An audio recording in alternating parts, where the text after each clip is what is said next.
Welcome to Read and Speak English Adventures.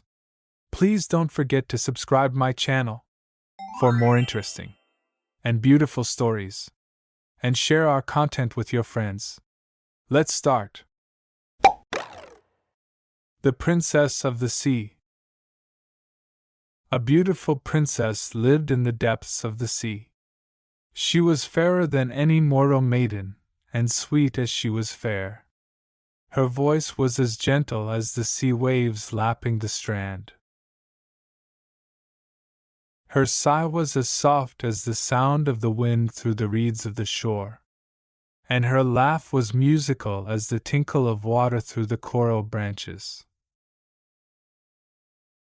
Her mother was no more, but her father, the old Sea King, adored her and gave her all the treasures of the deep. Her necklace was of coral, her girdle was of pearls, her hairpins were of curiously carved tortoise shell.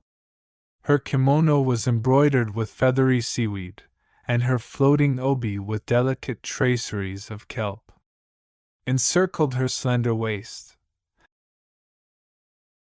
The princess lived in a magnificent palace built of mother of pearl. All the creatures of the sea had given to its adornment. Pearls gleamed from its walls, amber pillars, like shafts of light, supported its roof, while a million lights gleamed from branching corals. The walls were tinted in exquisite colors, and decorated with sprays of seaweed floating in cool green waves, in which the fish seemed really swimming. So natural did they appear. The princess did not always stay in this home, beautiful as it was. She loved the fresh breath of the open sea. It brought the color into her cheeks, and made her happy. When she went forth, she rode upon a dolphin, who plunged through the sea foam, and rode over the crested waves with careless grace. One day, the princess mounted his back for a long ride. The next day, and the next she went again, and always in the same direction.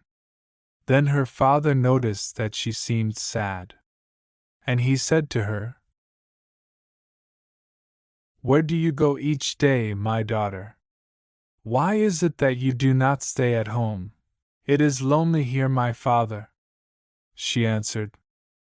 "I like to ride upon the top of the waves, for there I can watch the strange beings who live upon the land."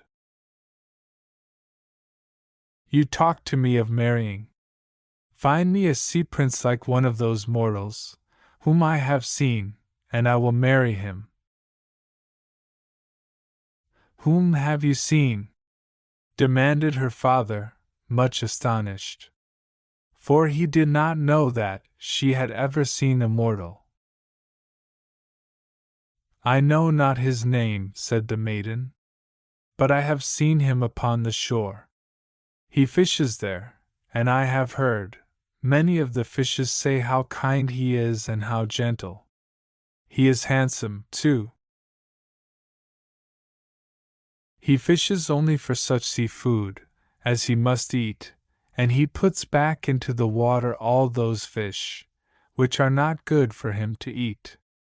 "Oh, my father! I love this youth. He is so great and strong. Bring him to me." And the little princess clasped her hands together as she looked at her father. But the Sea King was angry. "It is not fitting that you should think such thoughts," he said in high displeasure. "A sea princess should not marry a mere mortal. Tarry at home henceforth. No more shall you go to ride upon the dolphin." So the poor little princess stayed at home and pined. She missed the fresh air of the upper sea, and the sight of the blue sky, but above all she missed the young fisherman.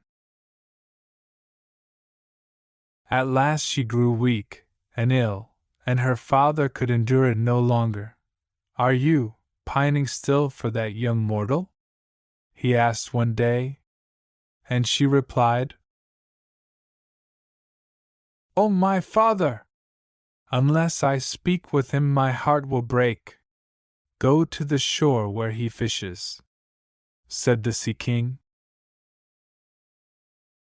"Change yourself into a sea turtle, and allow him to catch you in his net. You say he is of such a wonderful kindness. Well, mortals do not eat such turtles. And so if he throws you down upon the sands to die, I will rescue you, but if he places you again in the water, I give my consent to your bringing him here to my palace." This the wily old king said, thinking the fisherman would surely throw the turtle aside. But the princess smiled happily, for she knew he would prove kind. Now, Urashima, for that was the fisherman's name, knew nothing at all of all this. When therefore next day he found in his net a huge turtle, he said to himself, "Well, my fine fellow, what a pity it is that you are not eatable! You would make a good meal for my honorable parents, were you as good as you are big. But since you are not, run along home to your friends." And he dropped the turtle back into the waves. What was his surprise to see rise from the sea, and come toward him across the crested waves, a huge dolphin, carrying on its back a sea nymph fair as the dawn. She cast upon him a sunbright glance, and said,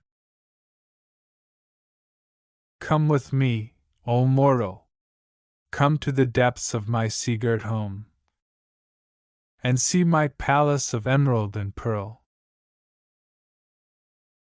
I was that turtle which you cast into the sea, for I took that form to see if you were of as great kindness of heart as the fishes said."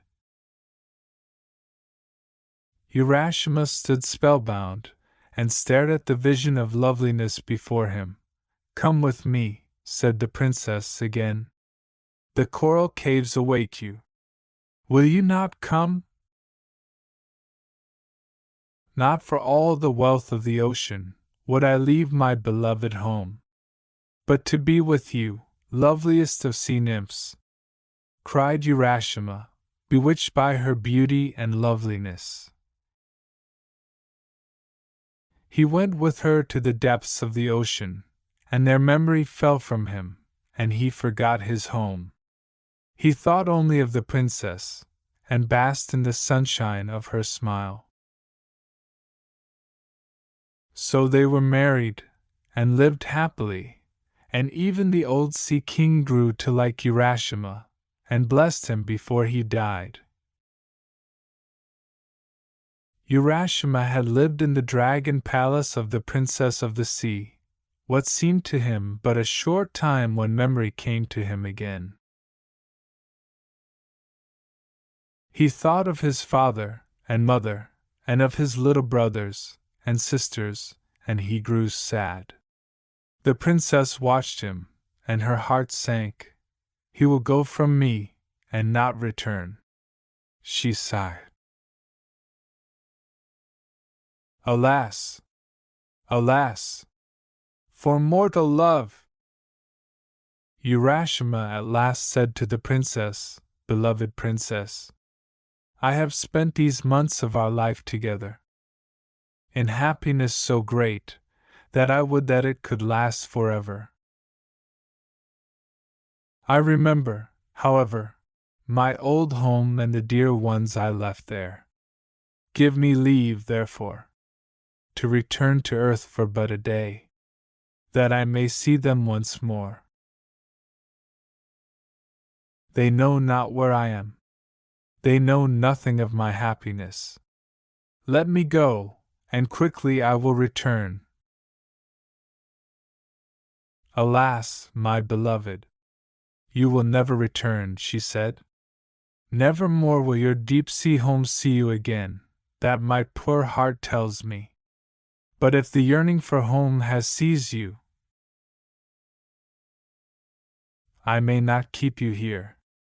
Go, but take this with you. And she handed him a casket made of a single pearl, and set with a picture of the princess. So long as you keep this unopened, you may return. But open it, and you will never see me again. Farewell. So Urashima returned to earth, bearing with him the little casket. His home seemed strange to him. The village street was not what it used to be.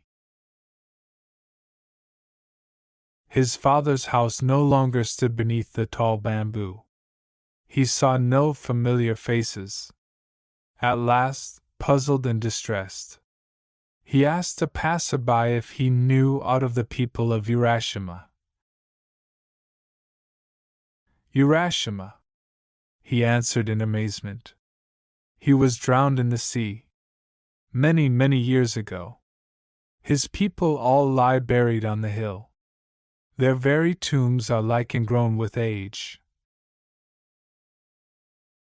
Am I dreaming? Cried Urashima. My sea princess, what have you done to me? Then seizing the casket, he gazed upon the face of the nymph, and as he did so a strange desire came over him, to see what was within. He opened it just a crack, and a thin, grey smoke rose toward heaven, and in the curling clouds, he seemed to see the lovely form of the princess. And her eyes gazed sadly at him. Then he looked down at himself in wonder. From a stalwart youth he had become a white-haired old man. And weeping bitterly, he stretched forth his hands to the sea. Ah, my princess, farewell forever. Without thee I faint and die. Thy love alone gave life.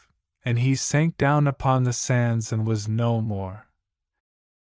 He had been gone from earth 1,000 years. Thank you for watching. Please don't forget to subscribe my channel for more interesting and beautiful stories, and share our content with your friends.